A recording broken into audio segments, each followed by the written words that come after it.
Right now on Connecticut's news station, hundreds of Hartford public school jobs could be gone very soon. Fox 61's Lindsay Kane with a look at why and what it could mean for the city's kids.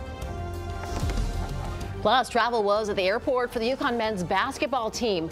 We're going to tell you the headache that they went through before taking off and when they're expected to land in Glendale, Arizona.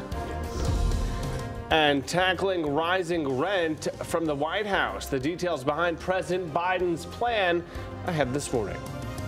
Fox 61, Connecticut's news station, begins with a weather watch alert.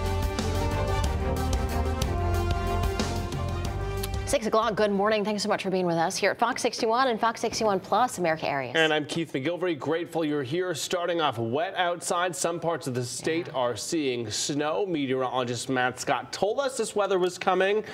Now we're seeing it. Kind of break it down for us. Not one of those where you want to be right, but that's exactly what we're dealing with this morning. It is just a mix of everything. The wind is a problem, a little bit of rain, some snow up in the hills. This continues throughout the next few hours into the midday. Oh, there's one other issue, and that's coastal flooding as we get into the high tide cycle over the next 90 minutes. We'll talk about that too. Here's the radar picture. It kind of looks like one of those Neapolitan ice cream boxes, vanilla chocolate strawberry, except it's quiet on the east, rain in the middle, and snow on the west side. Some moderate rainfall right now coming through Glastonbury as we speak. Hartford, it's steady, it's light, it's manageable. Notice how it changes over around the Farmington Valley as you're pushing up Avon Mountain into Canton. You'll start to see a little bit of wintry mix.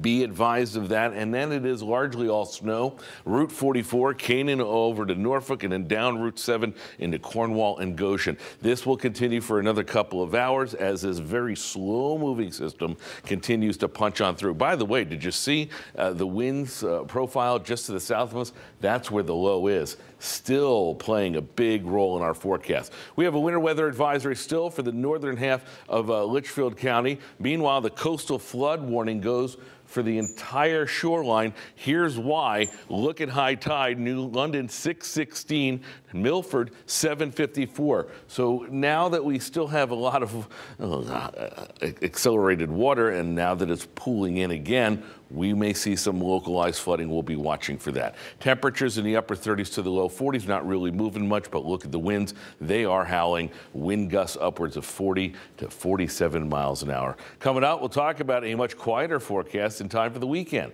That in a few minutes. Rachel, good morning to you at 6:02. Don't you just love our state? Snow, flooding, a little bit of everything. I don't think I've ever described it as that ice cream box of vanilla chocolate strawberry, but that's exactly what it looked like. That's exactly what we're getting. Yeah, absolutely. What a mess this morning. 6:03 right now, following a couple of road closures to get you caught up on. Obviously the winds are howling last night too, with gusts towards 50 miles per hour. So we have a couple of road closures to get you to here over in Cornwall, Route 43. A portion of that is blocked this morning because of some trees down on the roads. Also in New Hartford, Route 219, Town Hill Road, a portion of that is blocked. In Colchester now, both directions of Route 16, that is blocked between Pine Brook Road and Route 149 Westchester Road because of wires down on the roads. Waterbury 84, taking a look there. Also in Wethersfield 91, New Haven and Old Lyme all have light volume at this hour. However, just be mindful that it could be slick out there in spots, especially in northwestern Connecticut. Keith, Erica, good morning. All right, good morning, Rachel. Thank you. We are following breaking news this morning in Hartford. Firefighters have their hands full battling smoke and flames. Yeah, we're getting straight out to the Fox 61's Lindsay Kane. She's out there live on Grand Street. Very active scene behind you. Lindsay, can you walk us through what's happening right now? Hi, good morning. Yes, very active scene and a very messy situation this morning on Grand Street. Now take a look at this. Firefighters still working to get this fire under control, and just with the intensity of the water pressure, this building is starting to parts of it fall down. We just saw a giant part of the roof come tumbling down. Now keep in mind, this multi-family home has had a lot of damage over the course of the last 2 hours with these flames, so that made the roof already susceptible to falling off as it is, or pieces just starting to come down. But just because of this water, we are seeing pieces of the roof just falling to the ground, ricocheting off of the house as the water hits it. And it's also extremely windy out here as well, so that's that's another problem that firefighters are dealing with, in addition to the rain that we're now seeing here in the Hartford area as well. Again, right there, pieces of that part of the balcony is starting to come down as well. As you see, firefighters are just trying to attack this multifamily house from all angles. Now, luckily at this point, we're not seeing any flames anymore. However, all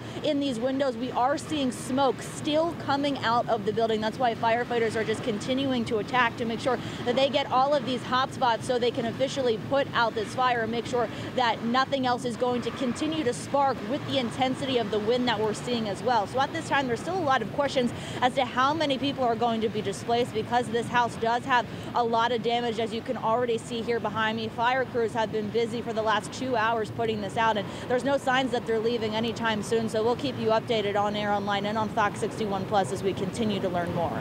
We're now live in Hartford this morning. Lindsay Kane, Fox 61, Connecticut's news station. Lindsay, that street looks packed there, and it's kind of hard to see with the rain and the smoke. What is the response looking like? Multiple trucks, I presume? Yes, there's multiple trucks here this morning. There's multiple police personnel as well. This entire road, Grand Street that we're on right now, is closed so firefighters can continue to work on putting out these flames. So anyone driving in this area this morning is going to have to keep that in mind. They're going to have to take alternate routes because there are side streets that are closed as well. But a very, very big response out here. Fire crews are just taking turns from being up on the ladder and coming down and trying to clean up the road as well, because as you had said, Keith, there's a big scene here. There's still a lot of cars on this street as well that are parked, and the rain is continuing to come down with the wind. So keep that in mind with everything that's happening with this scene right now. It's just making the ground very, very slippery out here for people that are going to be walking this morning and for the fire crews themselves. So definitely something we have to keep an eye on throughout the morning. All right, Lindsay, thanks so much. Hopefully everybody stays safe. Yeah, sure. We'll check back in a bit. Well, meantime, in other news this morning, the Hartford School District is eliminating hundreds of jobs at the end of this school year. Officials tell us that they're eliminating 320 jobs at schools and another 67 jobs at central office. The school cuts represent just over 11% of the total jobs there. Now, it is important to note that some of these positions are already vacant, so they're just going to simply go unfilled. Others are funded by ESSER, which is part of the funding schools received during the pandemic.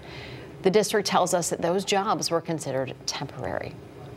Now, Superintendent Leslie Torres Rodriguez sent us a statement to explain why the district is cutting these jobs. She says despite modest increases in revenue from the state, we're in an unfortunate reality that requires staff reductions across the board. Because city funding has remained flat for the last 10 years and tuition costs through the school system have ballooned to $122 million, up 200% over the same time. She tells us that the reductions will have some impact on the schools. All right, we have an update for you now on the UConn men's basketball team and their delayed journey to the Final Four. Yeah, a bit of a mess here. The team's plane had some mechanical issues, forcing the players to wait for hours before taking off. The team finally departed Bradley International Airport at 1:30 this morning. It takes about 5 hours to fly to Phoenix. So we believe that if they haven't landed, they would be doing so soon, around 6:30 or so. Our time, 3:30 a.m. Arizona time, and talk about a late night for a team that is getting ready to play and hopefully win. The Huskies do not play, fortunately, until Saturday, so they do have some time to catch up here. But these travel problems certainly going to throw off schedules here. Fox 61's Jonah Karp, he is already in Arizona to cover the Final Four. He said this isn't the first time the UConn men have faced adversity like this off the court. They had to switch hotel rooms because of unsuitable conditions. They also had items stolen from the team bus last year. This was ahead of the Sweet 16 game out in Vegas, and they still beat Arkansas. And of course, we remember that historic run last year.